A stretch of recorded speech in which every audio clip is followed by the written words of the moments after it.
आगामी नगर परिषद नगर पंचायत या अनुषंगाने इलेक्शनचा कार्यक्रम जाहीर झालेला आहे.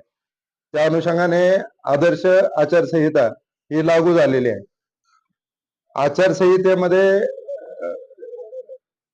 राजकीय पक्ष, राजकीय उमेदवार जे निवडणुकीला उभे राहतात, सर्वसामान्य नागरिक यांनी कशा पद्धतीने वर्तन करावं, कशा पद्धतीने एक नियमाने त्यांनी त्यांचं स्वतःचं काम करावं आणि निवडणूक प्रक्रियेत भाग घ्यावा, ह्याच्याबद्दल काही सूचना असतात. त्यामध्ये मेनली कायदा आणि सुव्यवस्थेच्या अनुषंगाने, पोलिसांच्या अनुषंगाने जर म्हणलं तर कुठल्याही प्रकारचं नागरिकांना प्रलोभन देणे, आमिष दाखवणे, कुठल्याही प्रकारचे दहशत किंवा आपण त्याला धाकदपटशा निर्माण करणे, अशा गोष्टी कुठल्याही करू नये.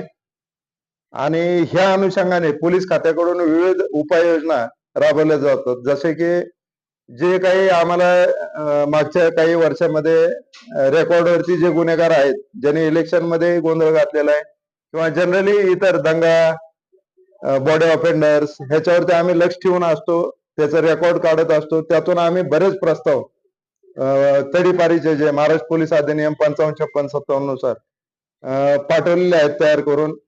त्यांचे आदेश निघतील. त्यानंतर जे प्रिव्हेंटिव्ह ऍक्शन म्हणतो आपण, नवीन BNS ऍक्ट नुसार 126, 129, 130 ह्याच्यानुसार सुद्धा आपण जे संभाव्य व्यक्ती वाटतात की हे प्रॉब्लेम करू शकतात, त्यांच्याकडून आपण तहसीलदारांमार्फत किंवा मान्य SP साहेबांमार्फत बॉन्ड घेत असतो, जेणेकरून त्यांच्यावर एक बंधन राहील की त्यांनी बाबा व्यवस्थितपणे वर्तन ठेवावं, जेणेकरून ही जी इलेक्शन प्रक्रिया आहे ती एकदम भयमुक्त वातावरणात, पारदर्शक वातावरणात पार पडावे. कुठलेही आमिष, कुठलेही धाकदपटशा, दहशत, प्रलोभन ह्यांना वगळून चांगल्या पद्धतीने पारदर्शकपणे निवडणूक पार पडावी, ह्यासाठी पोलीस प्रशासन आम्ही सज्ज आहे. ह्या अनुषंगाने आम्ही SST, FST जे पथकं आहेत, फिरती पथकं, स्टॅटिक पथकं, ज्याच्यामध्ये आम्ही चेकिंग केलं जातं, ह्याच्याही नेमणुका झालेल्या आहेत.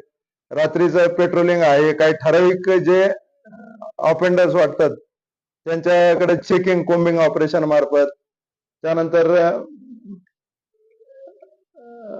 जसं जसं इलेक्शन जवळ येईल त्या अनुषंगाने एक्स्ट्रा पोलीस बंदोबस्त जो अकलूज पोलीस स्टेशनचा आहे त्याच्या व्यतिरिक्त एक्स्ट्रा पोलीस बंदोबस्त मागवणे आणि त्यामार्फत व्यवस्थित कायदा आणि सुव्यवस्थेचा अंमलबजावणी करणे, या प्रकारे आम्ही उपाययोजना राबवत आहोत. कोणाला काही प्रश्न असतील तर विचार. मतदारांना एकच आवाहन करू आम्ही की कुठल्याही प्रकारची अडचण असेल, कुठल्याही प्रकारची तक्रार असेल, काही बेकायदेशीर होतंय, काही कोण धमकावतंय, कोण भीती दाखवतंय किंवा काही बेकायदेशीर काही कृत्य होत असेल तर तात्काळ पोलिसांशी संपर्क करावा. त्या अनुषंगाने पोलीस कारवाई करतील. दहशत निर्माण करणाऱ्या लोकांची नावं यादी तसं पोलीस खातं हे रेकॉर्डवर काम करत असतंय. जे आपण म्हणू की मागच्या 10 वर्षात रेकॉर्ड तयार आहे. आता आम्ही जवळपास अकलूज पोलीस स्टेशन अंतर्गत आम्ही जवळपास 300 ते 350 लोकांची नावं काढलेली आहेत, ज्यांचा हा इतिहास आहे असा हे काही ते प्रॉब्लेम करू शकतात. तर त्या अनुषंगाने त्यांना त्यांच्यावर गुन्हे काय दाखल आहेत, त्या अनुषंगाने आम्ही त्यांच्यावर प्रतिबंधक कारवाई चालू केलेली आहे ऑलरेडी.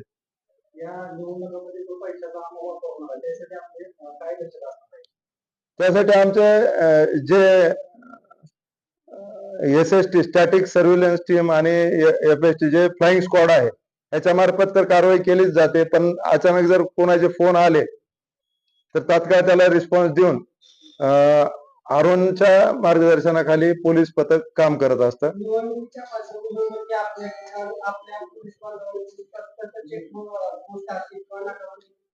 नाही, ते रँडम असते, असं सांगू शकत नाही आपण.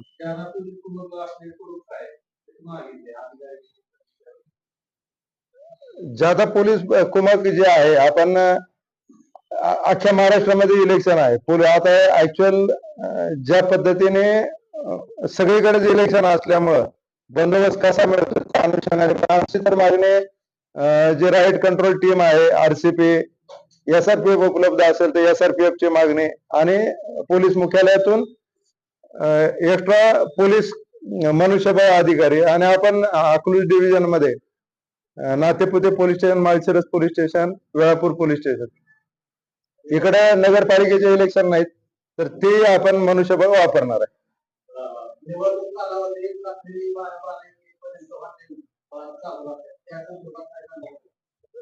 त्या संदर्भात एक जी आर आलेला आहे शासनाचा जे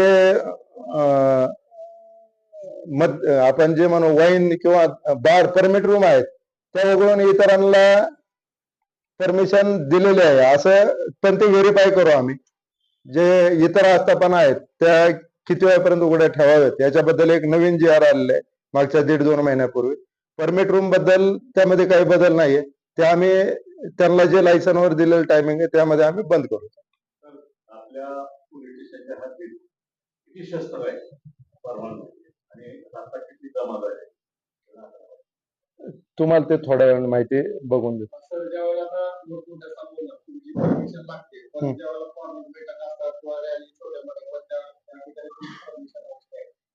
जिथं रस्त्याला अडथळा येतो सार्वजनिक ठिकाणी त्या ठिकाणी कायद्याने परमिशन घ्यावी लागते आणि आम्ही आमच्याकडे बरेच परमिशन येत असतात आणि आम्ही ते देत असतो परिस्थिती पाहून. आपण आतापर्यंत तडीपारीचे 9 प्रस्ताव गेलेले आहेत माळशिरस तालुक्यात.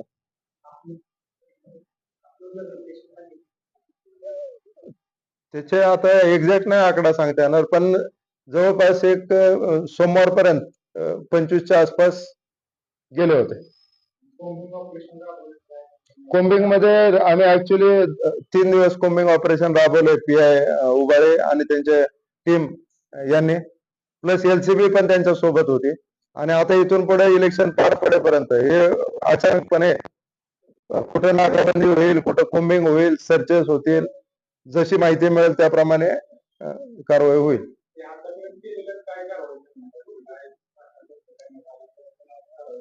आतापर्यंत आपण जर हे म्हटलं तर याच्यामध्ये जवळपास एकूण 9 केसेस केलेले आहेत आपण अवैध व्यवसायाविरुद्ध. आणि सेकंड आपल्याला जे चोरीच्या गुन्ह्यातले 2 आरोपी मिळून आले त्यामध्ये जवळपास ते दोन्ही आपण हे केलेले आहेत आणि त्यामध्ये आपले 5 गुन्हे चोरीचे उघडकीस आले. ह्याच्यातून आपण एक संदेश देण्याचा प्रयत्न करतो की बाबा आमचं मेन टार्गेट त्यावेळेस काही अवैध शस्त्र वगैरे कोण बाळगतंय का किंवा अवैधरित्या कोण कॅश बाळगतंय ह्याच्या अनुषंगाने आम्ही ते कोम्बिंग होतं. पण त्यात आम्हाला ह्या पद्धतीची आमची कारवाई झाली. 9 अवैध व्यवसायावर कारवाई झाल्या आणि 5 चोरीचे गुन्हे उघडकीस येतील असे 2 आरोपी आम्हाला मिळून आले.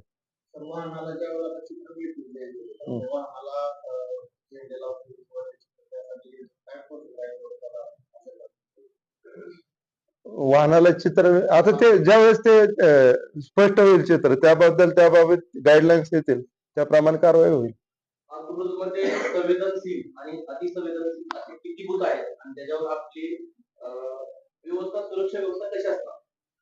आता हे जे आहे संवेदनशील अतिसंवेदनशील असं जर म्हटलं तर तो क्रायटेरिया वरून येतो, आपण आपल्या इकडून पाठवतो. आपण तसं तर काय संवेदनशील बूथ म्हणून आपण फिगर केलेली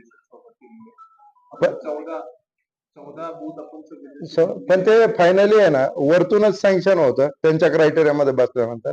आणि संवेदनशील अतिसंवेदनशीलला इलेक्शन कमिशन कडून गाईडलाईन्स येतात की इथं आता विधानसभा लोकसभेला जनरली पॅरामिलिटरीचं एक सेक्शन लावा अशा पद्धतीत तरतूद असते. आता स्थानिक स्वराज्य संस्थेला ज्या पद्धतीने गाईडलाईन्स येतील त्या पद्धतीने त्याला आपण म्हणतो इलेक्शन कमिशन कडून स्केल काय प्राप्त झाले, एका बूथवर किती लोक लावावेत, संवेदनशीलला किती, अतिसंवेदनशीलला किती, जे काही स्केल असेल इलेक्शन कमिशन कडून त्या पद्धतीनेच लावण्यात येईल.